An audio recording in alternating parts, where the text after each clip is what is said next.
Estatística experimental.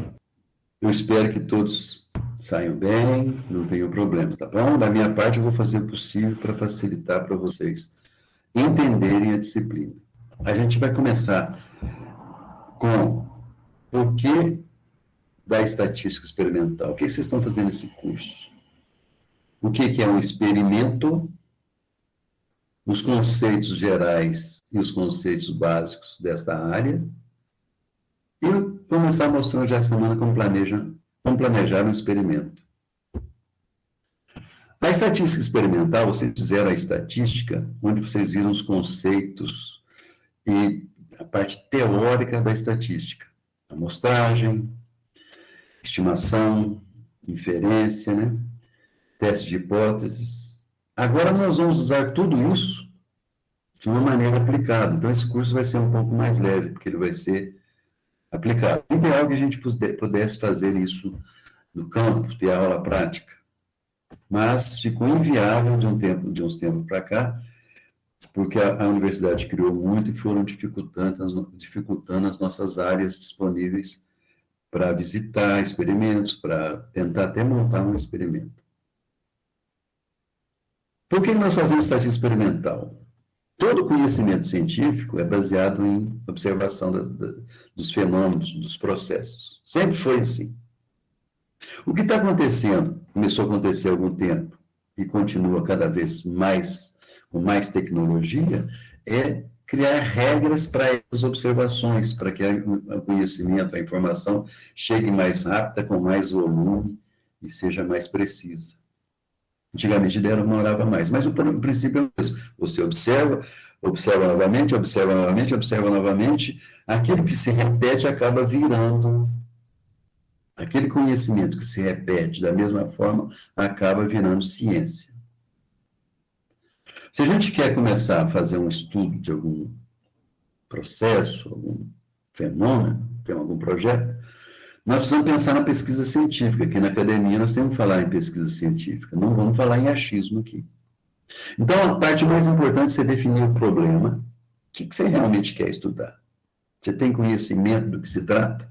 Você tem base nessa área? Você tem literatura para essa base? Para essa área? Definir o problema bem claro, onde que você vai começar, por onde você vai passar e aonde você vai chegar, você vai definir os objetivos. Definidos os objetivos do seu trabalho, você pode formular hipóteses. E essas hipóteses são as hipóteses estatísticas, não são quaisquer premissas, não. São premissas ou hipóteses estatísticas. Uma hipótese estatística é uma hipótese que pode ser testada. Para ser testada qualquer hipótese, eu preciso de informação, eu preciso de dados. Então, eu tenho que planejar uma pesquisa, conduzir essa pesquisa para obter dados. A obtenção das informações tem vários processos, nós vamos escolher um deles para esse curso. Esse curso é direcionado para uma área. Esse curso não abrange qualquer tipo de experiência. Com essas informações ou os dados que nós obtivemos, nós vamos analisá-los. Aí vem a parte metodológica da estatística, que entra o fundamento dado na básica. Feito isso, você precisa interpretar os resultados, discutir esses resultados com base no conhecimento que você tem da sua vida prática, científica, usar a literatura disponível, atualizada, para poder apresentar os resultados, interpretar os resultados e tirar conclusões. Para vocês saberem, qualquer artigo científico que vocês vão ler, vocês vão ler primeiro a parte de introdução, onde tem os objetivos. Da parte de introdução, você vai direto para conclusões, que é o último capítulo. Vai verificar se todos os objetivos propostos, que te interessaram em princípio, se eles têm uma conclusão. Cada objetivo tem que ter pelo menos uma resposta, que é uma conclusão. Conclusão é uma coisa rápida, uma frase rápida, uma coisa curta e grossa. Tal variedade foi a que produziu mais, por exemplo. Cada objetivo Tem que ter sua conclusão. Se faltar algum, a pessoa que está lendo o seu artigo já deixa o seu artigo de lado, já deixa o seu trabalho de lado, já não dá crédito para o seu trabalho e vai para outra pesquisa. Bom, sobre a obtenção de dados. Como que eu posso obter dados? Eu separei 3 possibilidades aqui. Levantamento por amostragem, grandes bases de dados, principalmente na internet, são os metadados, e através de experimentos. Levantamento por amostragem, você faz um questionário com perguntas e vai a campo, fazendo as perguntas, ou tomando as anotações e colocando ali, do jeito que você encontrar as pessoas ou encontrar aquilo que você está procurando. O nosso curso não vai tratar de levantamento por amostragem. As nossas ferramentas não são para dados obtidos em levantamento por amostragem. Tem outras técnicas, outra metodologia. Uma área que está crescendo muito, é uma opção para vocês, na idade que vocês têm, é a ciência de dados. A ciência de dados trata de grande base de dados, como coletar, como trabalhar essas bases, como analisar esses dados. Está muito em moda hoje. Você precisa de conhecimento de computação, matemática e estatística. Você vai trabalhar com uma grande base, não é um celular que a gente vai conseguir isso. Mas, para você ter uma ideia do tamanho dessas bases, imagine que cada acesso que você faz no seu celular, pode ter certeza que você está indo para uma dessas bases de dados com aquele seu acesso, a cada vez. Imagine o tamanho das bases que existem. Por isso que, às vezes, você recebe propaganda de um produto que você estava querendo comprar, fez uma pesquisa, quando vê alguém está te oferecendo.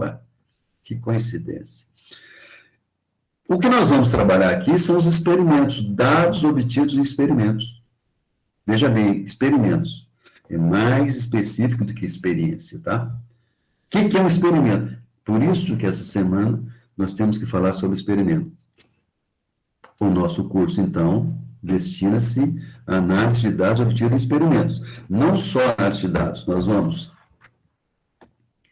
treinar para planejamento de experimento. Como que eu planejo um experimento? Quais são os passos? O que eu devo tomar cuidado no experimento para poder ter os dados e poder aproveitar esses dados? Porque não é de qualquer jeito que você faz, tem os dados e que vai acreditar neles. E as pessoas vão acreditar em você. Não é assim, não.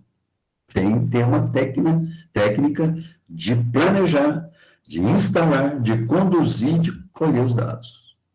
Colhidos os dados, que nós vamos analisar esses dados. Eu vou mostrar aqui alguns cálculos, inicialmente, sem cobrar fórmula, só para vocês sentirem o drama, mas nós vamos usar software, um aplicativo de computador.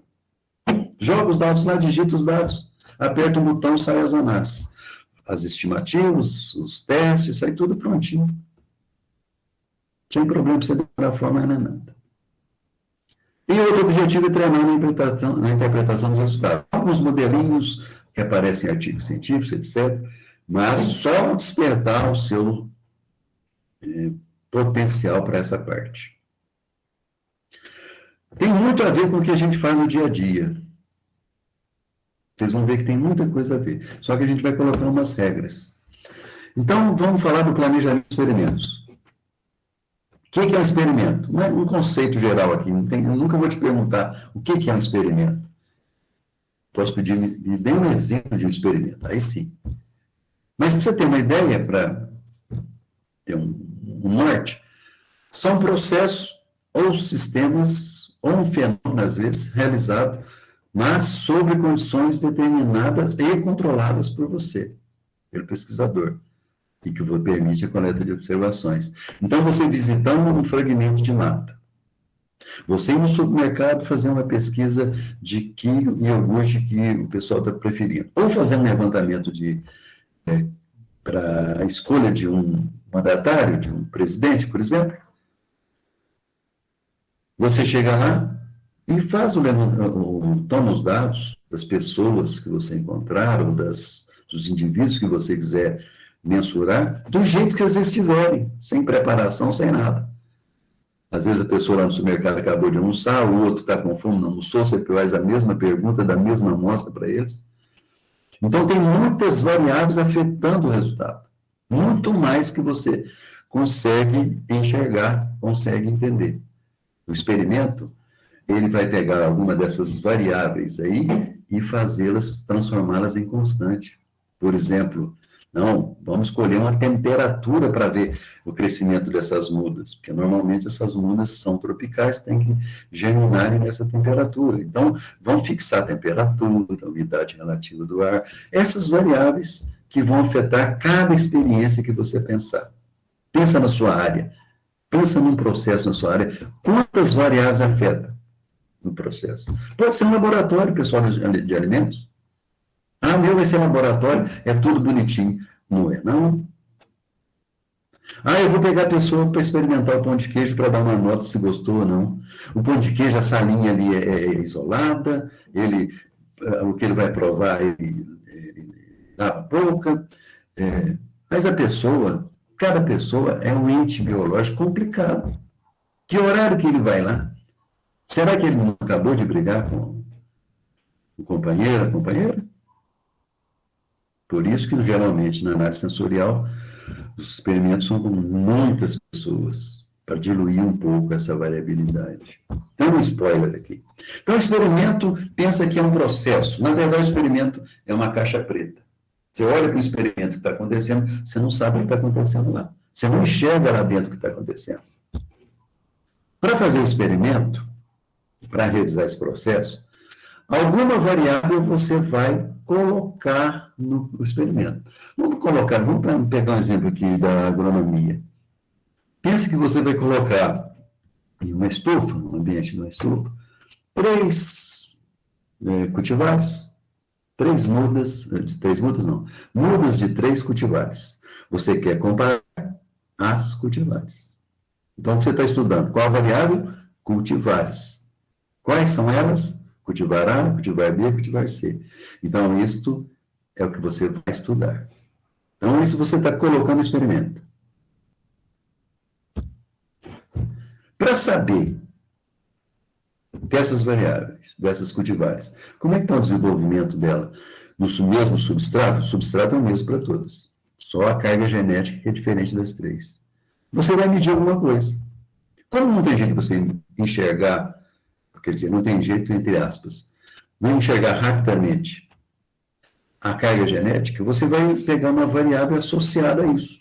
Por exemplo, a produção, ou, no caso de uma muda, mais rápido ainda, o crescimento, o desenvolvimento dela dado pela altura de plantas. Então, você não coloca, vou medir o desenvolvimento. Desenvolvimento é uma variável genérica.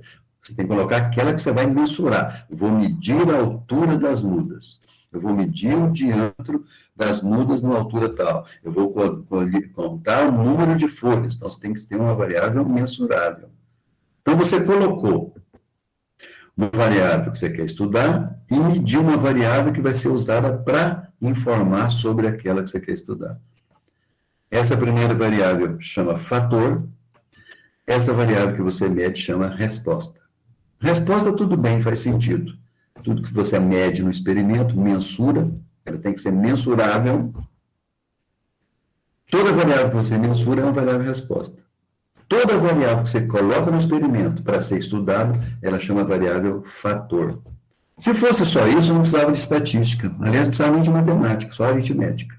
O problema é que quando você vai fazer qualquer experiência, e no caso aqui nós estamos falando de experimento, qualquer experiência, não são só 2 variáveis afetando. Lá na casa de vegetação é mais controlado. Se fosse um laboratório, era mais ainda. Mas ainda tem gente que entra lá.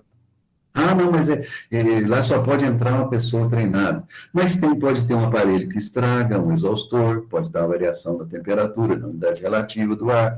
Pode ter alguém que entra mesmo, técnico treinado, pode esbarrar. Você pode ir aplicar um produto numa parcela e ele migrar para a parcela vizinha e você não perceber.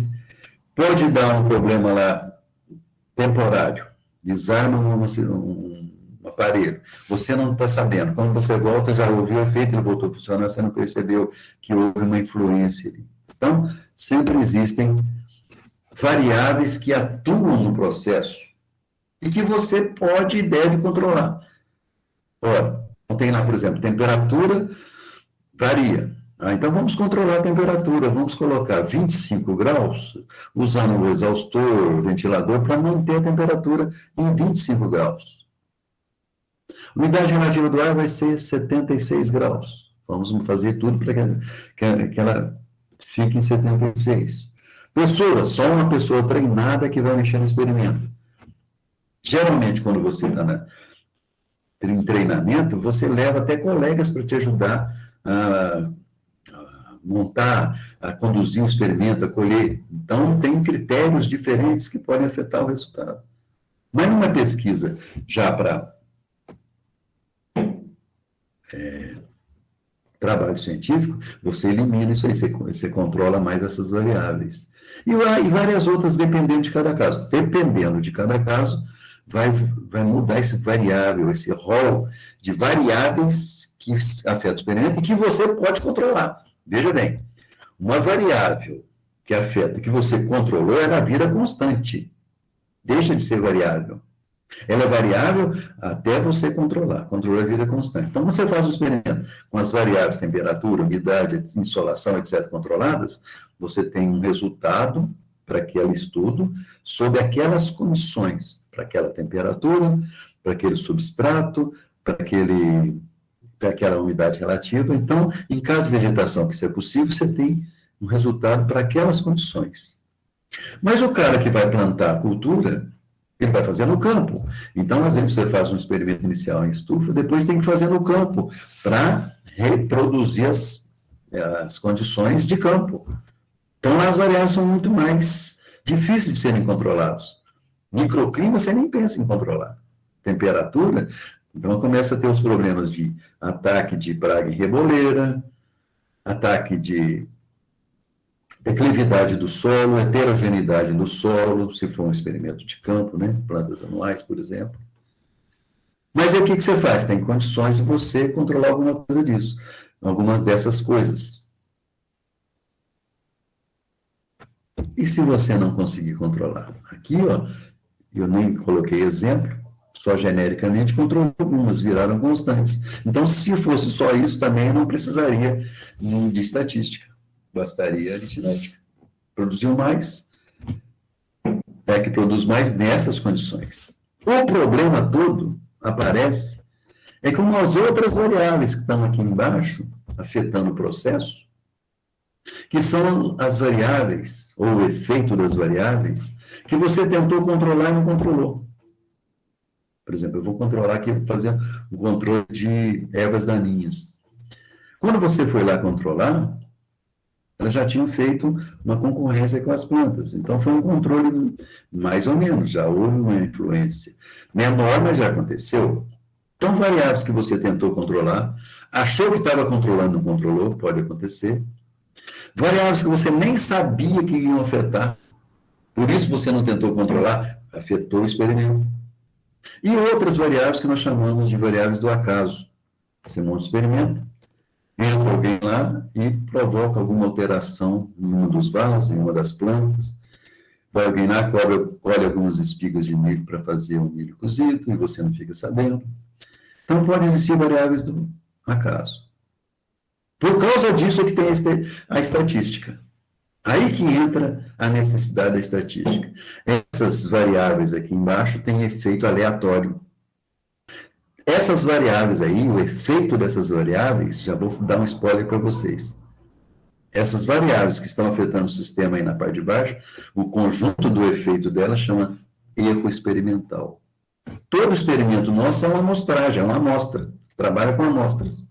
Trabalhou com amostra, tem erro amostral. Tem erro experimental.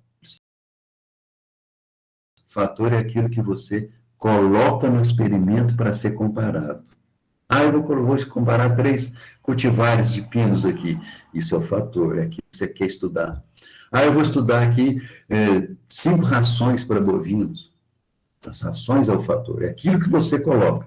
Lembre-se, vai fazer um experimento, o experimento é seu, é de outra pessoa, assuma a paternidade do experimento.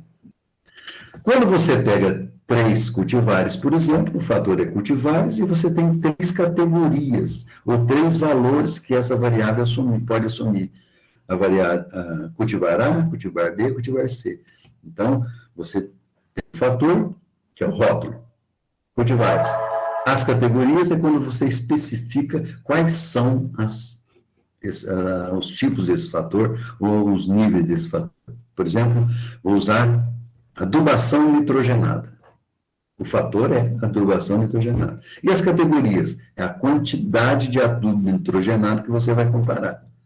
Então, vou comparar 30, 60, 90 e 120 quilos por hectare. Isso são as categorias. Tratamentos é um termo estatístico que veio, na verdade, ele foi adotado do inglês. A origem desse estudo nosso é da década de 40, da Inglaterra. O cara era matemático e biólogo, o Fisher, e ele que propôs e usava essa palavra tratamentos. Mas não quer dizer que nós vamos tratar as coisas. As categorias do fator nós vamos tratar, não quer dizer isso. Só ficou como aquilo que eu quero comparar. Na verdade, olha o conceito aí. É um conceito dividido em duas partes. Se você estiver estudando um fator só, por exemplo, só cultivares, os tratamentos são as próprias cultivares. Se você estiver estudando 5 rações, as categorias são as 5 rações, você especifica quais são, e os tratamentos serão também essas 5 rações. É só você repetir categorias e fator, quando eu tenho tratamentos, quando eu tenho um fator só, é a mesma coisa. Lá da metade do curso para frente, quando eu for estudar mais de um fator, mais de uma variável sendo estudado, aí os tratamentos vão ser as combinações das categorias dos fatores. Por isso que eu tive que fazer um conceito em 2 fases. Então, agora, no início do curso, coloca o fator, coloca as categorias que você quer estudar, os tratamentos já estão determinados. Para você coletar os dados, você precisa de uma quantidade de material, de pessoas, de indivíduos, de plantas, se vai ser uma placa de Petri, se vai ser 50 ml de um suco, se vai ser uma planta, 10 plantas. Então, você precisa de uma unidade experimental. Unidade experimental é aquela quantidade de material ou de indivíduos que você coleta um dado para cada variável e resposta. Por exemplo, a parcela é uma muda de café. Você vai lá medir a altura dessa muda. Então, se é uma parcela e uma muda, você vai nessa muda, mede a altura dela, tem uma altura de muda. Vamos medir o diâmetro dela. Então, você pode medir um diâmetro. Digamos que a sua parcela tivesse 2 mudas de café. Não é parcela, não, unidade experimental. Por que você colocou 2 mudas, 2 saquinhos? Por que não usou um só? Porque eu achei que poderia morrer. Se morrer a muda, eu perco o dado, eu vou ter uma parcela perdida. Então, vou colocar 2, que aí eu já tenho uma redundância. Se uma morrer, tem a outra. Se você achar que está perigoso, coloque 3. 3 mudas. Como que você faz na hora de coletar o dado? Porque você não vai coletar em cada uma delas. Você mede cada muda, soma e divide por 3. Tem um dado por parcela. Não é repetição. São 3 plantas formando uma parcela. Você mede uma, mede outra, mede a outra, divide por 3. Se uma morrer, você mede uma, mede a segunda e divide por 2. Soma e divide por 2. Bordadura é uma técnica de proteger a parcela da influência da vizinha. Essa é uma técnica muito específica de experimentos de campo. Então, não vamos falar aqui agora, não. Vou deixar ela para os exemplos. Cada exemplo eu vou falar, olha, aqui precisa de bordadura, aqui não precisa por isso. Como a gente não vai ter que decorar nada, nós vamos mostrar os exemplos para vocês entenderem o que é bordadura. Mas, só para você já ter uma ideia, você tem uma parcela, por exemplo, de milho, que tem 4 linhas de 5 metros. Então, você tem 4 linhas, 5 metros cada uma. Nessas linhas aí, plantando milho no mesmo espaço, entre plantas, entre linhas. Quando você for colher o milho, você vai colher todas essas 5 linhas de 4 metros, colher as espigas, debulhar e pesar aquele milho vai te dar um dado. Uma parcela de milho normalmente tem umas 100 plantas. Essas 100 plantas de milho vão dar um dado de produção. Às vezes, uma parcela vizinha, você vai aplicar um inseticida ou herbicida diferente dessa parcela aqui. Aí o produto de lá pode vir passar para cá. No campo não tem jeito de você colocar uma tábua separando, ou afastar uma parcela da outra e deixar uma distância entre um e outro. Você não pode fazer isso no campo. No campo você tem que reproduzir a cultura como fosse na parte extensiva. Então é direto. O espaçamento de uma para a outra vai mudar o tratamento, o espaçamento é o mesmo. A competição das raízes de luz é a mesma. Então como é que você faz? Você vai, o trator vem aplicar um produto A nessa parcela, o produto B na parcela seguinte, vai misturar. Aí você faz o seguinte, você deixa as plantas da beirada, da borda, num lado, no outro lado, em cima e embaixo, essas 4 bordas, você deixa sem colher. Não colhe nada. Só colhe as plantas do miolo da borda, da parcela. Então, essas plantas da borda ficam sendo a bordadura. São as plantas da própria parcela que evitam ou que absorvem o efeito da parcela vizinha. Como você não vai medir nada delas, não tem problema. Esse tamanho de bordadura varia. Uma planta só, meio metro, vai depender da cultura, a gente vai falar nos exemplos. Variável resposta é aquela que você vai medir no experimento. Às vezes o pessoal confunde. Pergunta assim, faz um experimento de milho, plantando milho e medindo a produção. Aí eu pergunto, o que você está estudando no experimento? Estou estudando a produção de milho. Não é a produção de milho. Você está estudando as cultivares. A produção você está medindo para saber qual cultivar que é melhor. Então você está estudando as cultivares. A produção é a mídia que você está usando. Estou estudando, vou fazer um experimento com feijão, vou estudar adubação de feijão. O que você está estudando? Estou estudando produção de feijão. Não é, você está estudando adubação do feijoeiro. Está medindo a produção, porque é uma variável que interessa. Você vai fazer adubação para ver quem está produzindo mais. Mas produzindo mais, qual o feijão, qual a variedade, qual o cultivar. Então, às vezes a gente confunde fator com a variável resposta. Uma maneira de lembrar o seguinte, fator é aquilo que você coloca, resposta é que você tira, a resposta que o experimento te dá. Fator é como se fosse, você está provocando um efeito. Resposta é o efeito provocado, é o resultado do efeito. Então, fator é a causa, resposta é o efeito. Todo experimento tem que ter repetições e sorteio, ou repetições e aleatorização. Então, esses 2 conceitos aí são conceitos básicos, são conceitos usados em experimentação, mas são básicos, quer dizer, tem que ter. A função da repetição, ou primeiro, vamos falar aqui, o que é repetição? É quantas vezes você repete o mesmo tratamento. Tem lá a variedade A de milho. Você não vai fazer só um canteiro ou uma parcela com ela. Você vai fazer N parcelas com a variedade A, N parcelas com a variedade B e N parcelas com a variedade C. Mas por que eu não posso fazer uma só? Porque a função da repetição é permitir que se calcule o erro experimental. Se você não tiver repetições dos tratamentos, você não tem como calcular o erro experimental. Sem o erro experimental, você não tem como calcular a precisão do experimento. Sem o erro experimental, você não tem jeito de fazer teste de hipóteses. Se você não tem teste de hipóteses, você não tem um experimento científico, você tem um achismo. Lembrar que repetições têm 2 funções. A primeira é permitir que você calcule o erro experimental. A precisão vai ser o inverso do erro experimental, ou proporcionalmente, inversamente proporcional. Maior erro, menor precisão. Menor erro, maior precisão. E precisão, para nós, significa repetibilidade. Maior precisão quer dizer que se outra pessoa fizer o seu experimento, nas mesmas condições, em outra técnica, em outro lugar, os resultados vão bater. É claro que não vai ser 100%, não vamos trabalhar com a margem de erro. Mas quanto maior a precisão, mais isso vai acontecer. Quanto mais vezes o seu resultado bater com outro aqui nos Estados Unidos, na Europa, na África, quanto mais isso acontecer, vai acontecendo, essa informação vira ciência. Além do que repetições permitiu o cálculo do erro experimental, quanto mais repetições, o erro experimental dilui.